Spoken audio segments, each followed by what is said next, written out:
UPI లావాదేవీలపై ఛార్జీల ప్రచారం అవాస్తవమని కేంద్రం వెల్లడించింది. సామాజిక మాధ్యమాల్లో తిరిగేవన్నీ ఊహాగానాలేనని తేల్చి చెప్పింది. 3000 పైబడిన లావాదేవీలపై ఛార్జీలంటూ దుష్ప్రచారం నడుస్తోందని చెప్పింది. యూపీఐ లావాదేవీలపై ఎండీఆర్ వసూలు చేస్తారన్న వార్తలు నిజం కాదని కేంద్రం స్పష్టం చేసింది. యూపీఐ ద్వారా డిజిటల్ చెల్లింపులు ప్రోత్సహించేందుకు కట్టుబడి ఉన్నామని కేంద్రం తేల్చి చెప్పింది.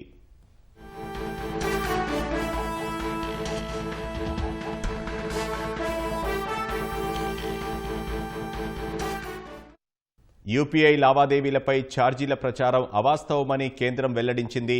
సామాజిక మాధ్యమాల్లో తిరిగేవన్నీ ఊహాగానాలేనని తేల్చి చెప్పింది. 3000 పైబడిన లావాదేవీలపై ఛార్జీలంటూ దుష్ప్రచారం నడుస్తోందని చెప్పింది. యూపీఐ లావాదేవీలపై ఎండీఆర్ వసూలు చేస్తారన్న వార్తలు నిజం కాదని కేంద్రం స్పష్టం చేసింది. యూపీఐ ద్వారా డిజిటల్ చెల్లింపులు ప్రోత్సహించేందుకు కట్టుబడి ఉన్నామని కేంద్రం తేల్చి చెప్పింది.